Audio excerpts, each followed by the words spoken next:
say that because today I'm here to talk to you today about a crucial international issue that's happening specifically in the continent of Australia. Now, before we get going, what are some of your first thoughts when you think of Australia? You? Hold on. Let's do this, alright? Hot man. Alright? Everywhere? Steve Irwin. Steve Irwin, international hero. Right? Kangaroos, giant rats. There we go. Beautiful weather. Koala bear. All the bed. There we go. Colony. What? Great area. Beautiful. Recommend it. Alright, well, there we go. I'll take two more. Fosters. Not really Australian, but I'll use the anyways. Shutdown. Uggs. Uggs are right. Hot It was chatted out, is going to be focused on saving the koala population. Now, before I move any further, how many of you have ever seen a koala, like personally? Alright, way more than I expected. Now, but how much do you actually know about koalas? Would you say you know fairly a lot, kinda? Yeah? Alright, well, let me give you a little fun fact beforehand. Now, a koala is a small bear-like animal, not really a bear, but it's similar to a wombat. And it's part of the marsupial family, so it's also related to kangaroo. Doesn't look anything like it, but it's still kind of cool. The average koala, adult koala, weighs about 9 kilograms, but for you Yanks here in the States, about 20 pounds. They usually are awake from an average between 3 to 5 hours a day. And that usually occurs at night, because they do not like the sunlight. They're kind of like gingers. So they're usually at night. And the reason they're only at night really is because number one, sunlight, don't like it, so night's the best time. And the other one is a lot of moisture in the air. And a lot of moisture goes into the food that they eat. Now, fun fact here, please be mature about this. Koalas are nature's level stoners. Now, when I say that, I mean, but it's because of the food they eat. They live in eucalyptus trees, located throughout Australia. Inside of the eucalyptus trees, there's a little poison in there. And their bodies are trained to digest the poisons. So, when they actually eat it, it takes the bodies a long time to digest it. So usually what they'll do is, they'll eat it, they'll get high, and they go to sleep. So, Nature's level stoners. where do koalas live? Koalas live throughout the eastern and southern regions of Australia, specifically in the eucalyptus forests. Now, the eucalyptus forests in Australia are located through the four main eastern states of Australia. That's Queensland, New South Wales, Victoria, and South Australia. Now, another quick thing here, to see if you guys can get some more lollies. Who can know this state? Wales. There you go, mate. New South Wales.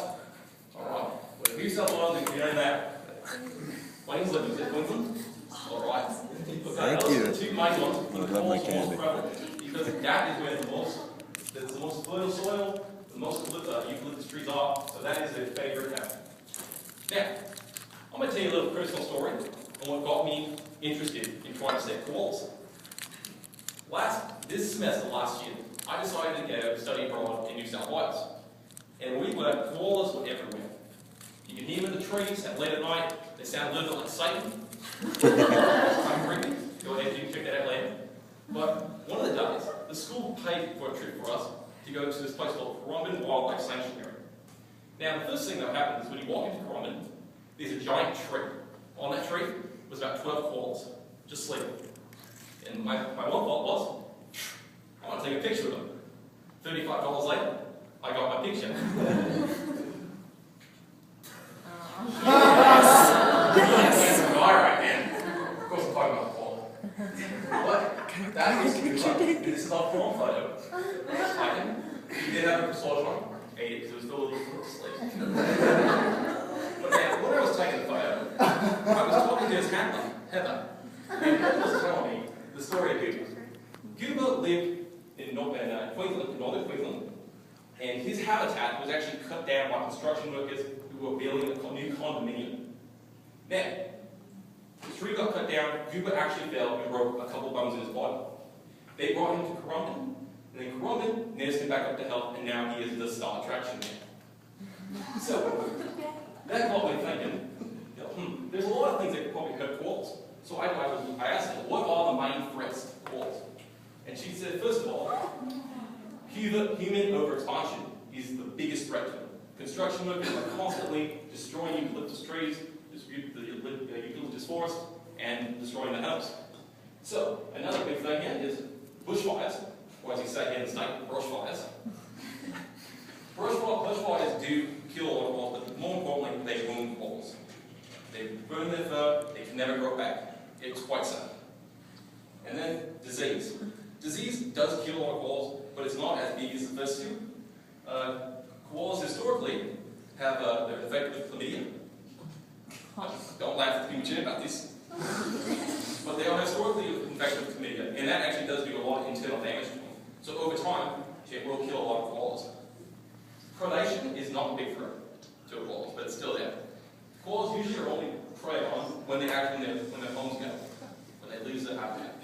And that's when foxes, pythons, owls, feral dogs can actually eat them. And the last one is dieback. Dieback is when the fertile soil for the eucalyptus trees starts to die out, starts to lose its minerals, the tree eventually dies out, they lose their food, they lose their home, then it makes them immigrate.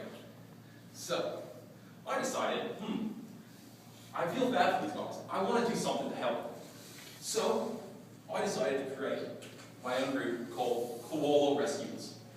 Now, Koala Rescuers is a non-profit organisation that was started in March of 2012, but the idea was in my head for about a year. Now, our primary mission, our primary goal is to raise international awareness to try to help save the koalas.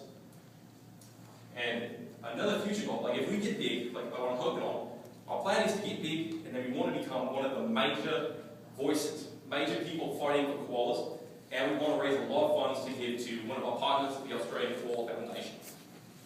And again, I got flyers here for you guys. One of our main strategies for it. Yeah, mate, that's the ground. And we'll take a look. Really? Alright. So, you may be saying, CJ, that is a good idea. I'd be really keen on helping you try to get this started. But you're going to ask me, who is the target audience and what are your strategies to try to get these done? Well, for that, I'll talk to you about the audience. Now, because the koala is such a local thing, we are trying to aim our campaign at 5 groups.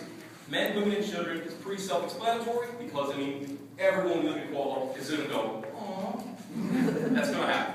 So we think that just aim it at them, that koalas can sell themselves.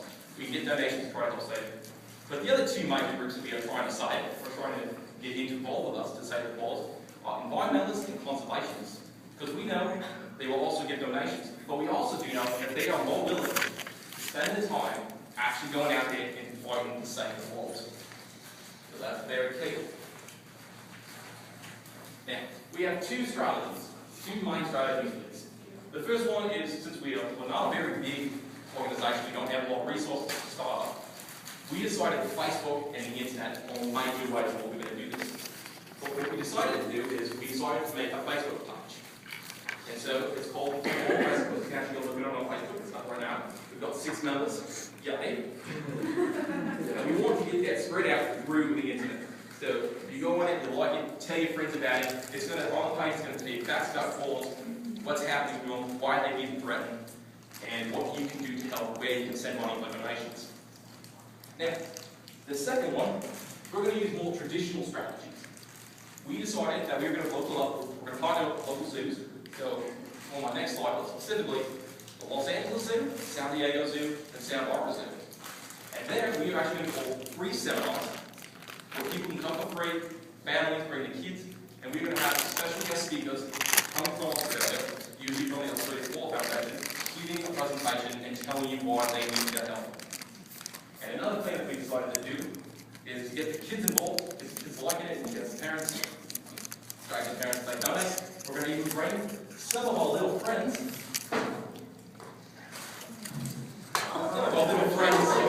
then let the kids play with them, take pictures with them. That's going to happen. Look, and you know, pass it around too. Everyone get them on. Everyone loves balls. Another thing are great.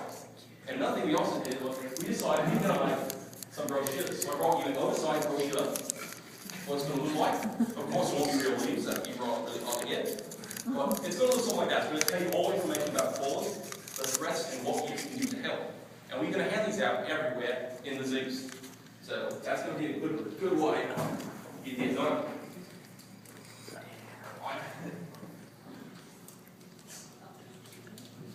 These are our partnerships. We're going to be mainly working in sites, Santa Barbara Zoo, Los Angeles Zoo, San Diego Zoo.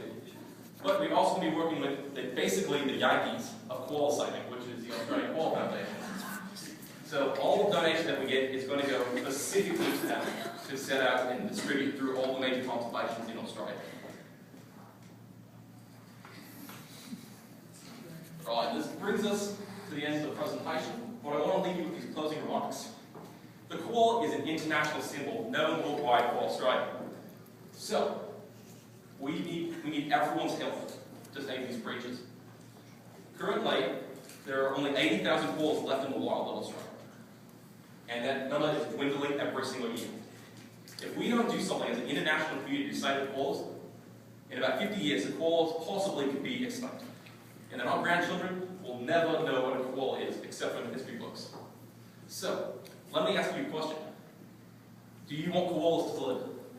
Yes. What can you do to help?